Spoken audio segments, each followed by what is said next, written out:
அண்மையில் நேற்றைய தினம் இந்திய இழுவை படகுகளும் அதேபோன்று இந்திய நாட்டு படகும் உட்பட 4 படகுகள் இலங்கை கடற்பரப்பில் குறிப்பாக சி ஆஃப் ஸ்ரீலங்கா கடற்பகுதியிலே கைது செய்யப்பட்டிருக்கின்றது. இந்த கைதானது நாங்கள் இந்த 6ஆம் மாதத்துக்கு பிறகு நடைபெற்ற தொடர்ச்சியான கைதுகளில் இதுவும் ஒன்றாக நாங்கள் பார்க்கின்றோம். எத்தனையோ தடவைகள் இந்திய மீனவர்களை எமது கடற்பரப்புக்குள் உள்நுழையாதீர்கள் என்று தொடர்ந்து வலியுறுத்தி வந்த போதிலும் இந்த தொடர் கைதுகள் நடந்த வண்ணமே இருக்கின்றன. குறிப்பாக தமிழக மீனவர்கள் தமிழகத்தில் தொழில் செய்வதை விட இலங்கையில் தான் அதிக காலத்தை தொழில் செய்கிறார்களோ என்ற எண்ணம் தோன்றுகின்றது. இந்த கைதுகள் ஊடாக நாங்கள் பல தடவைகள் இந்த கைதுகளின் நிமித்தம் அந்த தமிழக மீனவர் படும் துன்பங்களையும் அவர்கள் படும் வேதனைகளையும் நாங்கள் பார்த்து வந்தாலும் அந்த தமிழக மீனவர்கள் இலங்கை கடற்பரப்பை அத்துமீறி நுழைந்து இந்த மீன்பிடி செயற்பாடுகளில் ஈடுபடுவதை ஏன் நிறுத்துகிறார்கள் இல்லை என்ற கேள்வியும் எழுகின்றது. இலங்கை மீனவர்கள் இந்த சி ஆஃப் ஸ்ரீலங்கா கடற்பகுதியை பயன்படுத்துவதை விட இந்திய மீனவர்கள் குறிப்பாக தமிழக மீனவர்கள் பயன்படுத்துவதே அதிகமாக காணப்படுகின்றது. நாங்கள் கடற்படைக்கு தொடர்ச்சியாக அழுத்தங்களை கொடுத்த போதிலும் இவ்வாறான கைதுகளையும் அவர்களின் வருகையை தடுப்பதிலும் கவனக்குறைவாக கடற்படை இருக்கின்றதோ என்று எண்ண தோன்றுகின்றது. எனவே கடலில் இந்த கண்காணிப்பு நடவடிக்கைகளை தொடர்ச்சியாக மேற்கொண்டு வருகின்றோம் என்று அதை கடத்தலுக்காக இருக்கலாம் அல்லது ஆட்கடத்தல்கள் போதை வஸ்து கடத்தல்கள் இந்த கடற்பகுதியில் நடைபெற்று வருகிறது. எனவே கண்காணிப்பை தீவிரப்படுத்தி இருக்கிறோம் என்று அரசு கூறினாலும் தொடர்ச்சியான கைதுகளை பார்க்கும்போது ஏதோ ஒரு வகையில் இந்த கடத்தல்களும் ஆட்கடத்தல்களும் இந்த போதை வஸ்து கடத்தல்களும் இந்த கடற்பகுதியில் தொடர்ந்து நடைபெறுவதற்கான வாய்ப்பு இப்போது இந்த கைதின் மூலம் தெரிய வருகின்றது.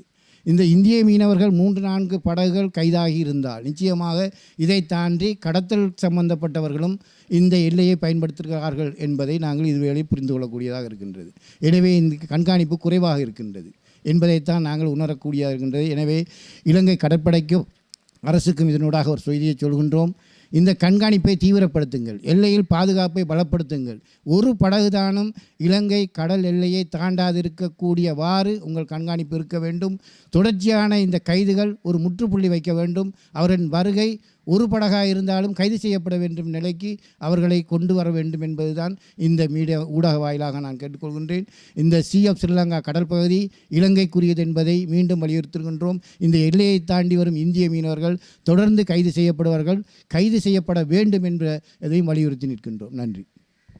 நாங்கள் குறிப்பாக கடந்த வெள்ளிக்கிழமை 31/10/2025 முல்லைத்தீவில் ஒரு பெரிய மீனவர் மாநாடு ஒன்றை நடத்தியிருந்தோம். அந்த மாநாட்டிலே பல விடயங்கள் பேசியிருந்த போதிலும் இந்த கச்சத்தீவு தொடர்பாகவும் இந்திய மீனவர் வருகை கட்டுப்படுத்த வேண்டும் என்ற துணிப்பொருளையே அந்த மாநாட்டை நாங்கள் நடத்தியிருந்தோம்.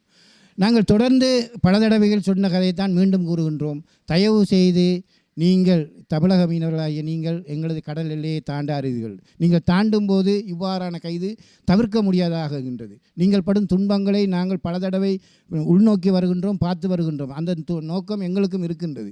எனவே இந்த கைதினூடாக நீங்கள் துன்பப்படுவதை நாங்கள் விரும்பவில்லை. தயவு செய்து கடவுளுக்காக ஆண்டவருக்காக நாங்கள் உங்களிடம் திரும்ப திரும்ப வலியுறுத்தி வருகின்றோம். எங்களது எல்லையை தாண்டாதீர்கள். நீங்கள் எல்லையை தாண்டுவீர்களாய்ந்தால் இந்த கைதும் நின்றபாடில்லை, நாங்களும் பேசுவதற்கான வாய்ப்பு இல்லாமல் போகின்றது. எனவே நாங்கள் பேச வேண்டும். 2 மீனவர்களும் அமர்ந்து எதிர்காலத்தில் பேச்சுவார்த்தைக்கு செல்ல வேண்டிய சூழ்நிலையும் இருக்கின்றது. எனவே தயவு செய்து இந்த எல்லை தாண்டுதலை முதலில் நிறுத்துங்கள். உங்களது சட்டவிரோதமான மீன்பிடி முறையை எங்கள் கடற்பகுதியில் செய்வதையும் தவிர்த்துங்கள். நாங்கள் பேசுவோம். மீண்டும் பேசுவதற்கு மீனவர்களாக நாங்கள் தயாராக இருக்கின்றோம் என்பதையும் தெரிவிக்கிட்டோம். இந்த எல்லை தாண்டுதல் தொடர்பாக நாங்கள் கடற்றொழில் அமைச்சரிடம் அரசாங்கத்திடம் நிறைய தடவை பேசியிருக்கின்றோம். அமைச்சரோடும் நாங்கள் இந்த இந்திய மீனவர் வரையை கட்டுப்படுத்த கூடுமான வரை அவருடைய முயற்சியை நாங்கள் கோரியிருந்தோம். ஆனால் கட்டுப்படுத்துவதில் கடற்படை ஏதோ ஒரு தங்களானுக்கு வழங்கப்பட்ட அதிகாரத்துக்குட்பட்ட வகையில் செயற்படுகின்றது. ஆனால் இந்த அரசும் கடற்தொழில் அமைச்சும் என்ன செய்கின்றது என்ற கேள்வியும் இங்கு இருக்கின்றது. அவர்கள் மீனவர்களை தடுப்பதில் இந்திய மீனவர்கள் வருகையை கட்டுப்படுத்துவதில் அரசாங்கம் நாங்கள் கடற்தொழில் அமைச்சரை எடுத்துக்கொண்டால் அவர் நீண்ட நெடிய வார்த்தைகளை சொல்கின்றார். இந்திய மீனவர்களே நீங்கள் கடலுக்குள் வராதீர்கள், எங்கள் எல்லையை தாண்டாதீர்கள். ஆனால் நடவடிக்கை என்ன என்பது கேள்வியாகவே இருக்கின்றது. அவர்கள் வருகையை கட்டுப்படுத்துவது கடற்படையின் செயற்பாடு. அதை நீதிமன்றத்தில் முன்னிலைப்படுத்தி அவர்களை எல்லை தாண்டுவதற்காக தண்டனையின் அடிப்படையிலே அவர்களை தண்டிப்பது நீதிமன்றத்தின் கடமை. ஆனால் அரசு அல்லது கடற்தொழில் அமைச்சர் என்ன செய்கின்றது என்பது கேள்வியாகத்தான் இருக்கின்றது. நிறையவே நாங்கள் அமைச்சரிடம் எதிர்பார்க்கின்றோம். இந்திய மீனவர் விடயத்தில் நிறைய நாங்கள் எதிர்பார்க்கின்றோம்.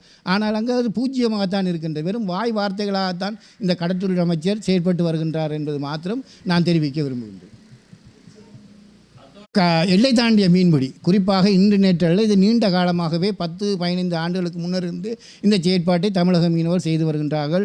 நாங்களும் தொடராக போராடுகின்றோம், தொடராக மாநாடுகளை நடத்துகின்றோம், தொடராக அரசுக்கும் கோரிக்கையை வைக்கின்றோம், தொடராகவே இந்திய தரப்புக்கும் நாங்கள் கோரிக்கை வைத்த வண்ணமே இருக்கின்றோம். ஆனால் இந்த செயற்பாட்டினூடாக வடபகுதியில் இருக்கின்ற மீனவர்கள் மன்னார், முல்லைத்தீவு, யாழ்ப்பாணம், கிளிநொச்சி போன்ற இந்த 4 மாவட்ட கடற்பரப்பிலே வசிக்கின்ற அந்த கடலை நம்பி வாழ்கின்ற மீனவர்களின் துன்பங்களை நாங்கள் அடுக்கிக் கொண்டே போகலாம். அவர்கள் மீன்பிடி வலைகள், மீன்பிடி உபகரணங்கள், இயந்திரங்கள், படகுகள், இதற்கப்பால் அவர்களின் நாளாந்த செயற்பாடுகள், அந்த வருமான இழப்பு என்பது அவர்களின் வாழ்வாதாரத்தை முற்றுமுழுதாக அளித்திருக்கின்றது. இன்று கோடிக்கணக்கான ரூபாய்களை நாங்கள் கடந்த 6 மாதத்தை ஒப்பிட்டு பார்க்கும்போது பல மில்லியன் ரூபாய்களுக்கான கடல் உணவு இங்கிருந்து தமிழகம் கொண்டு செல்கின்றது.